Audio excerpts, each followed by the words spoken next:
First ever natural world champ for physique. He recently became the first ever athlete to qualify to represent Canada in the Mr. Olympia tournament in Las Vegas. He's a fitness and health consulting coach and is here all about motivation, education, inspiration, and how to make a profit in that. So please give a warm welcome to Eren Legend.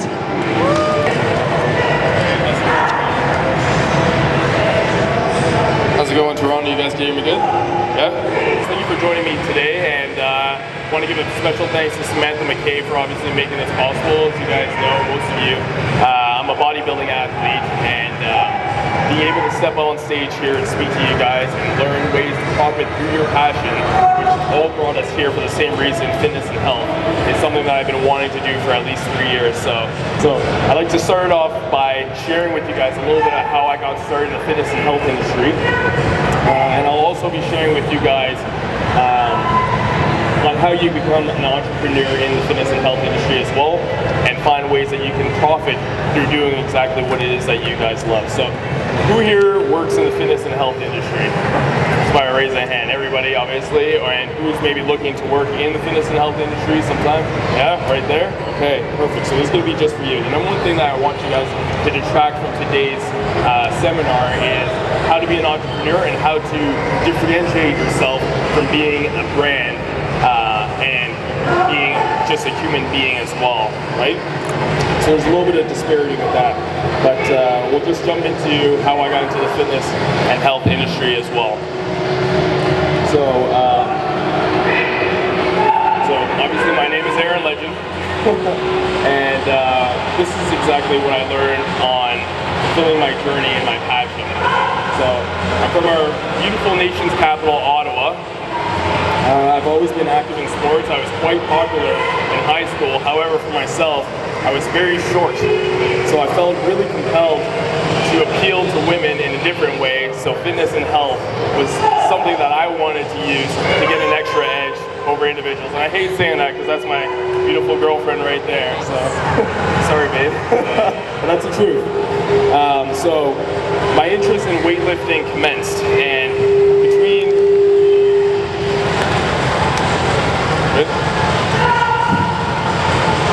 sorry about that. So between my gym partners and I noticed that my approach started to evolve. At first, I was interested in kind of getting some kind of edge to interest women and appeal to them a little bit more. But with my gym partners, as I started to progress a little bit more, it became about, well, who can lift more weight in the gym? Then it became a little bit more fitness and health based, who looked a little bit more better aesthetically. And what I noticed was between myself and my gym partners as well, I decided that to quickly transition more into the fitness and health, where they decided not to pursue eating healthy and doing bodybuilding competitions, I wanted a little bit more of an extra edge. So with that, I was able to, I had an epiphany. I said to myself, if I could look this good, perform this well in the gym, while eating junk food, how much better can I look, feel, and perform if I actually educated myself on proper nutrition? So my passion was really to help build up this body, but at the same time, it started to transition to being more of a healthy individual and being a fitness and health advocate as well, right? So then the pursuit to educate myself, to pursue health and fitness was born. I was able to enroll in business administration in college, but then I soon quickly discovered that, that's not something that I can see myself doing, working a 9-to-5 job, pushing papers, pens all day. So I quickly dropped out of business administration. I got enrolled in human kinetics kinesiology, which is where my true passion was. And within this program, many of my peers dropped out because they discovered that instead of committing themselves to the entire program, why would they do that when they could get a certification over the weekend, which at the same time led to the same place, career opportunities, which is what we believed back then. That was back in 2010, I believe, right? So obviously there's a lot more opportunities that have come about in the fitness and health industry, as you guys can see. If you just take a look around, obviously there are many different ways that you can pursue that. But anyhow, Upon graduating, I relentlessly refused to find employment in any other industry other than the fitness and health industry. And I was fortunate enough to find an opportunity to work at one of the most reputable high-end private fitness studios within Ottawa, where I was employed for 4 years. So I was encouraged by my employers to commence doing bodybuilding competitions. And I knew this was a stretch for me to do a bodybuilding competition at the time because my father, of Middle Eastern descent, wasn't really too interested in that. He had always pushed academics more than pursuing something physical. Although I had already been enrolled in the fitness and health promotion, this is where my passion was, and I knew that he was still going to encourage me to do these bodybuilding shows. So I just want to share with you guys a little funny story about when I proposed the idea to my father about the bodybuilding competitions. So I recall coming home with the idea, and I stated to him, "Hey Dad, straight up I just said, I am going to be a bodybuilder." Now, as I mentioned, he always pushed academics more than anything. His response was, "No son of mine will be seen on stage wearing some kind of bikini man thong." And I had to educate him because at the time, a new division was being introduced called men's physique. So how many of you guys, by show of hands, are familiar with what men's physique is in bodybuilding? Yeah? You guys are familiar with that, okay? So I had to educate my dad. Men's physique is more of a beach body, board short kind of approach, which right now is so proliferated because what magazine companies are looking for is individuals that have natural, attainable physiques, right? And that's what men's physique endorses more than anything. So the individuals that you guys see on bodybuilding magazines or fitness and health magazine covers these days are more men's physique athletes. So that's definitely one opportunity that you can pursue right there in the bodybuilding industry. And also it pushes more of a natural athletic, attainable physique. And for myself, being a natural athlete is something that I knew would encourage me and also be easier to propose to my father as well, right? So I knew that being successful within these bodybuilding competitions would draw more accreditation towards my fitness and health consulting practice. So being a champion, I knew that putting myself through these experiences and learning from them and detracting from that was going to allow me to understand for myself how I'm able to get into this peak shape in a natural way so I could put that on my general public everyday clients. Also winning these shows as well gave me a competitive edge over the other fitness and health consultants within Ottawa, which is definitely something that I would encourage you guys, if it's something that you're thinking about doing, to take that extra step to do as well. So, I also knew that doing these bodybuilding shows and getting to the highest level possible, as a natural athlete, I would be able to finally spread the message of what I wanted to spread since day one, and that's to promote natural athletics and bodybuilding. So whenever you hear bodybuilding these days, synonymously, you usually think steroids, right? And a lot of individuals, actually funny enough, 3 years ago, 2.5 years ago, when I first started competing here, it was actually at the Metro Toronto Convention Center here. I remember in my first week of competition, 7 days after my first show, I met an individual, we're now friends, and he mentioned to me, he said, there's absolutely no way that you could become a professional bodybuilder naturally. And I went on to beat him in that show. So, it can be done. Moving forward, 9 shows later, all attended by my father. I had a lot of support from him as well. 5 wins later, I stand before you guys proudly, 100% banned substance free as Canada's first ever physique world champion. And also recently became 3 weekends ago at the Vancouver Pro Show, Canada's first ever men's physique athlete to qualify to the Mr. Olympia Showdown. Thank you. Yeah. So I don't know how many of you guys are familiar with the Mr. Olympia Showdown. It was made popular by the Arnold Schwarzenegger, and as I mentioned, there is yet to be a Canadian representative to step on stage for that show, so I'm looking really forward to doing that in 5 weeks. So, yes, so my message is really simple, and my passion is really simple as well, as you guys can already detract from that. I want to inspire individuals around the world and show them that true fitness and health begins within and not on the exterior. Okay, so over 500 general public individuals helped to reach and pass their perceived fitness and health related goals. Over 30 plus champion athletes empowered, all done 100% naturally. I have found out how to fulfill my passion and how to profit from it as well. So let's begin. Okay, so what I want to talk to you guys about is the disparity between a human being and a brand. So the most important thing that I was able to do when I got into this industry, looking around at other individuals, as you can see, there are many individuals that have a nice face and a nice physique. As much as I hate to admit this, that is expendable. If you do not give yourself some kind of character that is going to give you a different edge to stand out from other individuals, it's just a revolving door. You're going to get cycled out, okay? So when you're building your business and when you're building your brand, make sure that there's still a balance between the both of them as well, okay? Who you portray yourself in social media, and if you're not online right now, I would totally encourage you to do so, because that's the number one way that individuals are going to be able to connect and relate to you. But make sure that you're giving them a little bit more substance, something innovative, something about yourself that they can relate to. Something very important that I want you guys to understand is that every single one of you here today in this room has a story, whatever it may be, whether you were obese, whether you come from a diabetic background, whether you recovered from a car accident, whether you know, you had everything lined up in your path that, you know, made it difficult for you to be where you are today, you still have a story. And that is exactly what somebody out there right now who may have a bunch of questions and they feel that they don't have the answer, you may be the answer for them.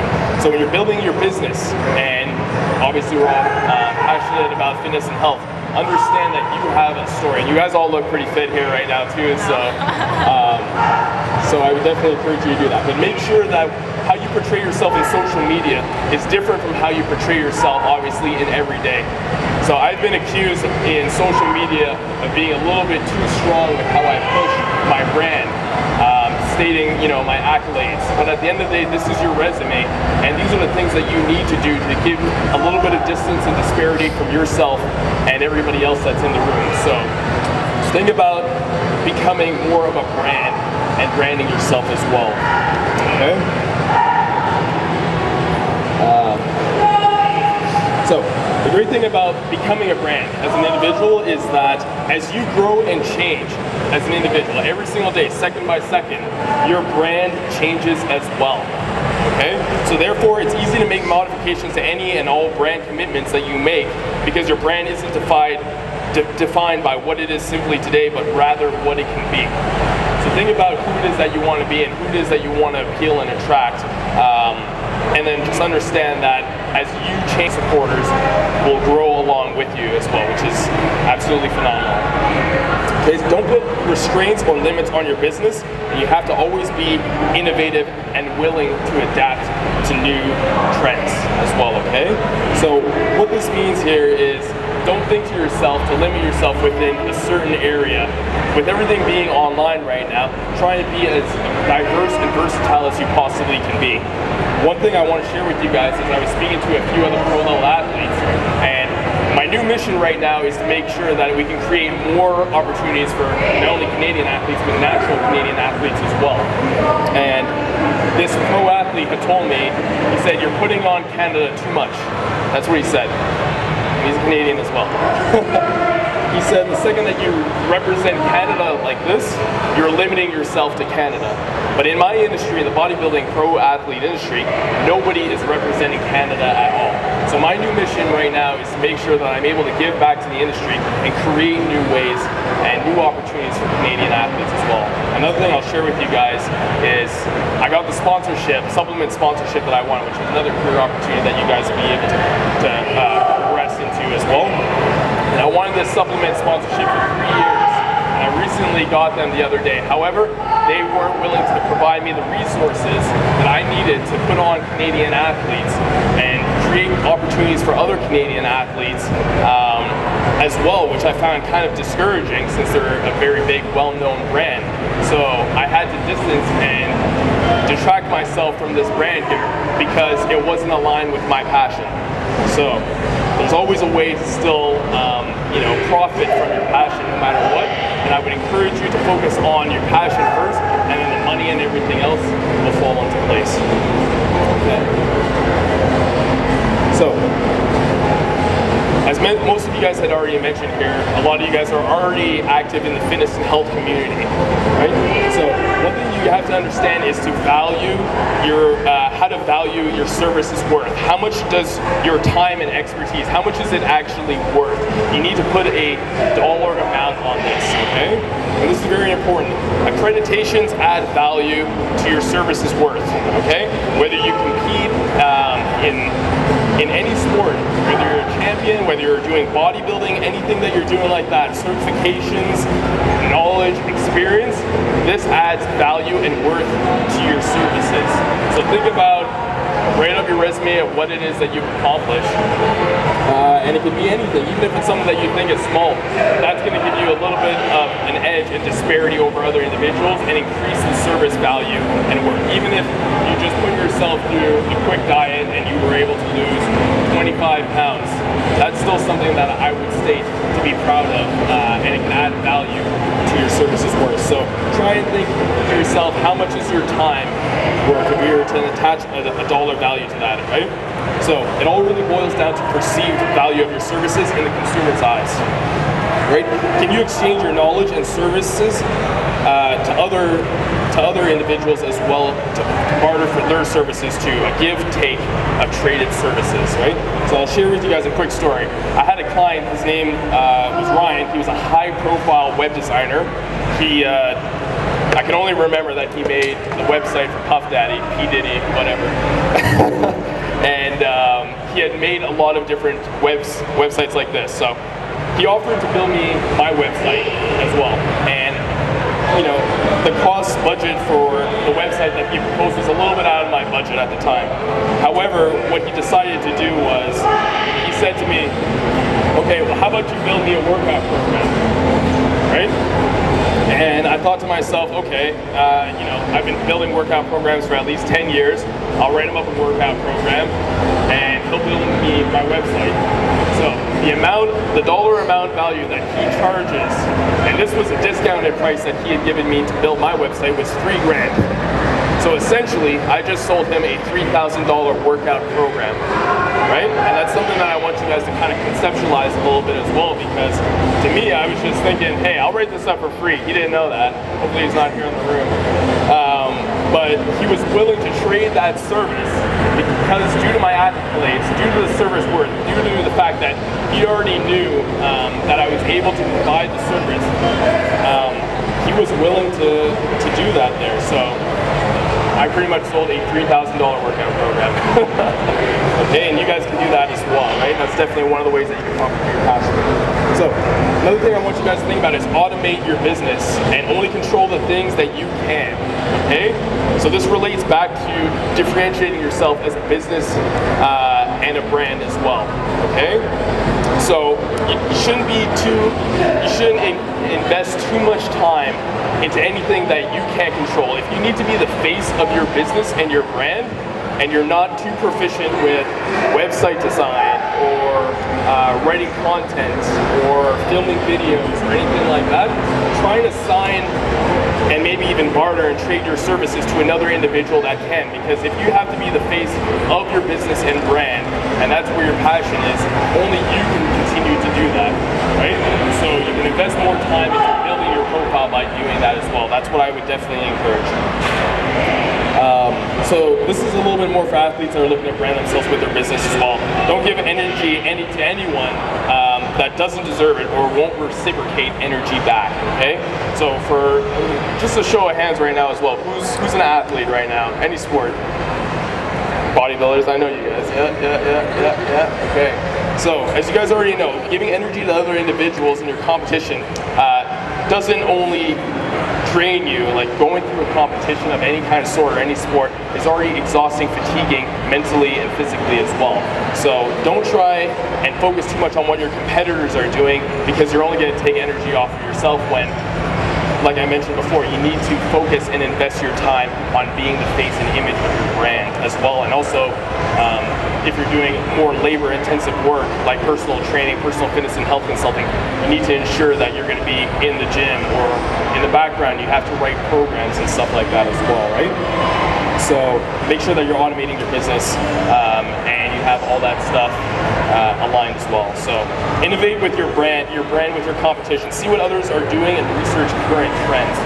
So a lot of the things that you guys will see me doing in my social media, although it's very new and genuine to Canada, a lot of these things have already been done within the States.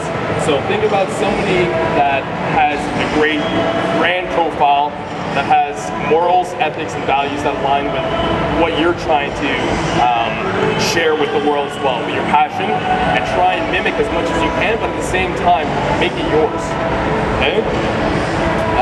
So you can focus on what your competitors are doing, or you can focus on whoever it is at the top. Michelle Liu and Kai Green, they were here for people that are interested in bodybuilding, and just kind of, you know, social media is very active. Just see what they're doing. A quick Instagram, Google search. You can see something as simple as how they promote their brand with a post, and you can try and find ways to do the exact same thing as well. So be innovative like that, and maybe that'll give you a little bit of inspiration. That's definitely something that I use as well. And we're all in the same industry too, so it isn't too difficult. Their services aren't very different from what you guys are able to offer. If anything, you guys are able to offer even more good services as well, okay? So understand that the key to a successful business is to have a solution to an individual's problem. The greater the problem is, the greater the worth of the services and the solution. So for the people here that are fitness and health consultants, personal trainers, you have individuals that are coming to you. I want to lose weight. I want to gain muscle. I want a little bit more education in the gym.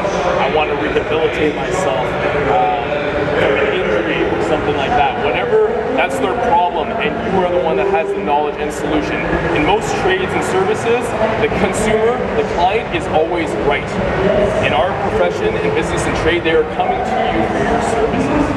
So this is where you're able to profit from your passion and align and attach some kind of value to the services due to whatever accolades and knowledge and experience that you guys have as well, right? So create something that's exclusive to your business and service as well, that makes the consumer feel valued, that they can't get the same satisfaction elsewhere. So the name of my business is Legend Fitness and Health. Most of you guys know it as Legend Nation, and I have given my followers the name and term legends. So I confine empowerment, and my legends confine empowerment being a legend. It feels like they're part of the brand. It feels like they're part of the team. Whenever an individual works with me through service, I ensure that I give them a legend shirt or something that can make them feel like they're part of the brand. I don't see too many other coaches or fitness professionals that are doing the same kind of thing, right? It's been done before. It is being done as we speak right now, but that's a very small costed item that you can give to somebody that will create that connection. And I always tell my legends, once you're a legend for life, right? So, you know, it's up to you how much longevity you want to have within this business and industry. When I work with my clients, my legends, and who doesn't want to be a legend, right? Sounds pretty damn cool, huh?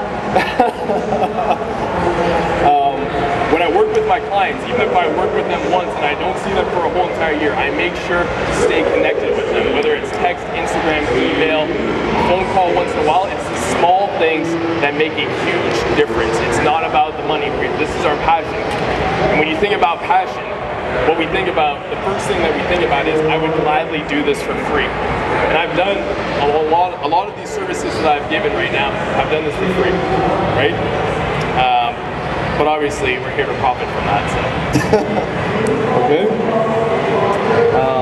So yeah, just definitely think about something that you're going to be able to bring to your followers, to your clients, to your supporters, that other individuals won't be able to provide. And it doesn't have to be a shirt. It doesn't have to be something that you have to give. It may even just be your presence. Sometimes a client may call you up in the middle of the night and they'll just need your help. It could be anything.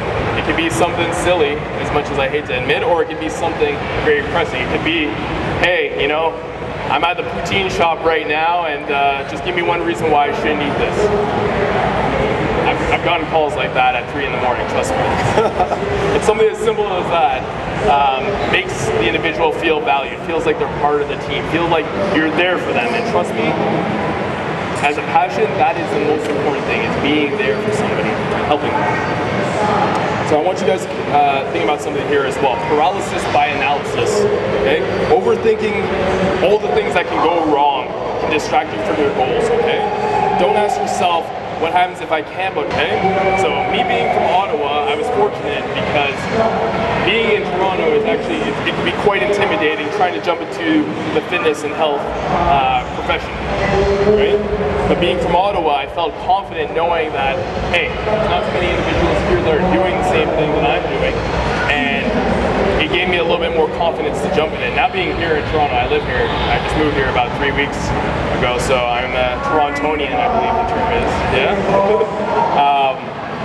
But think about all the things that can go wrong, or how you can't build your brand to make it different from another individual is only going to paralyze you from taking the first step.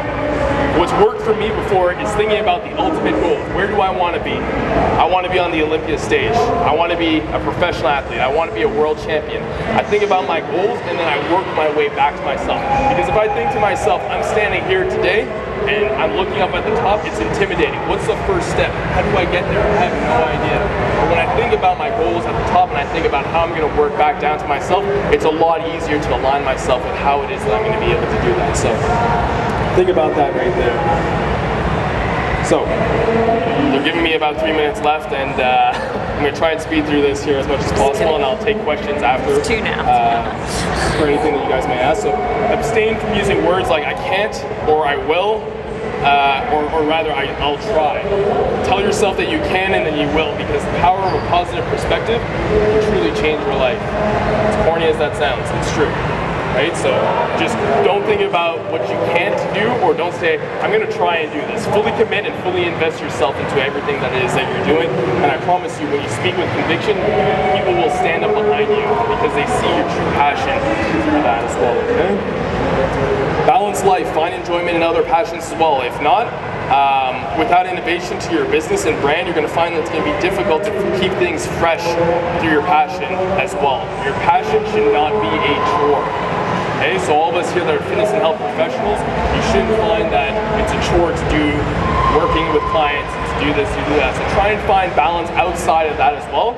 Or like anything else, your passion is going to turn into work, right? And that's not something obviously that you want to do. So don't be confused though. Confidence in your passion doesn't mean that you're going to invest the most minimal amount of work for the biggest amount of payout as well. Like any profession, the more you put into your business and the brand, the more you're going to get out from it. So those are those little things that make a huge difference as well, that I want you guys to think about there.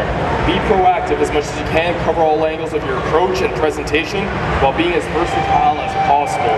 Okay? Being an entrepreneur these days, building your business and your brand synonymously, is a full-time occupation and requires just as much professionalism as any other job does. Okay? Research upcoming trends, see who's doing it big right now, and strategically place yourself with the right people at the right place and the right time. So being here right now is actually, it's a good first step. As I already mentioned with you guys, get online these days. It adds repeatability and credibility to your services. A simple Google search these days, if somebody types in your name and they can't find you right off the bat, you can lose a lot of credibility like that. And obviously people that are looking to invest and align themselves with their passion may be detracted from that as well. So get online, because everybody and their grandma these days has a smartphone and they're one click away from Google. So think about getting yourself online if you already haven't done that. Okay. I'm going to touch upon one final point here. Okay. So the line when businesses, or rather when families and friends do business, okay? So when your friends and family are going to want to work with you because they see how invested you are within your passion, this can be something that's incredibly difficult. So at the end of the day, I've had a lot of family members come up to me and say, hey, free workout program, or can you train me for free? I still charge these individuals, I still charge my family. I may give them a family rate discount, but what I've noticed is, what I've noticed is, the only way that they're gonna value your services and know the actual full worth of your services, because your service is gonna be free to them if you just give it away, is to attach some kind of dollar amount to it. If you don't do that, they're not gonna value the amount of time that you invest into it. So I've given away a lot of free services, but I noticed that I was excited to write up programs. I spent 4, 5, 6 days on a program for somebody in my family, a friend of mine, because I was excited. They wanted to align themselves with Legend. They wanted to be part of my passion. And I delivered it to them. They follow it for maybe a day or two, and to them they're like, whatever. As I mentioned to you guys, I wrote a $3,000 workout program. Okay, that was the worth that was attached to that there. I invested even more time into this program here, and it was just dispensed. So still make sure that the only way that they're gonna, grow and progress through whatever passion is that you're gonna be able to deliver as well, is to still make sure that you attach some kind of dollar value to that, even if they are your family or your friend. Okay, but if they're not willing to pay, and this has happened before as well, don't be too discouraged by it, because at the end of the day, if somebody wants to be part of your passion, and they may not have the funds, or they may have made a commitment to it and they're not going to fulfill that, still you should just be as happy as possible and make sure that you provide the best service that you possibly can, because obviously good news travels. And if you're in the fitness and health industry, as I'm sure you guys all are, the next time somebody sees old Sue strutting down the street and she's lost 30 pounds on your program, which she didn't pay for, which is cool, somebody's going to compliment her, and she's going to obviously make sure that your name gets out there, and that could build up a whole bunch of different kind of residual with other clientele. So final points right here. Having a goal is great. Attaining your goal is even greater. Taking what you learned on your journey and using it to empower those around you is ultimately the most essential thing. That's the number one thing that I've learned on my fitness journey right now as well. So I want you guys to give you guys one task right now, and I want you to perform right now to define for yourself what freedom means, right? So just think about that. That's just for yourself. Think to yourself, what does freedom mean? To me, that means being an entrepreneur. That means being able to do what I love, my passion, but still being able to make some kind of profit from that, so that I can still get resources to give back to others and amplify and maximize that even more so. All right. Final thing here is I want you guys to understand something. If I was able to create and get these accolades here, and we're all standing here in the same room, breathing the same air, absolutely nothing states that you guys can't do the exact same thing. So thank you for having me here today. Thank you for letting me share my story as well. I hope that you guys were able to find some kind of empowerment, motivation, and inspiration from today's speech as well. And enjoy the rest of the expo. If you guys have questions, then feel more than free to come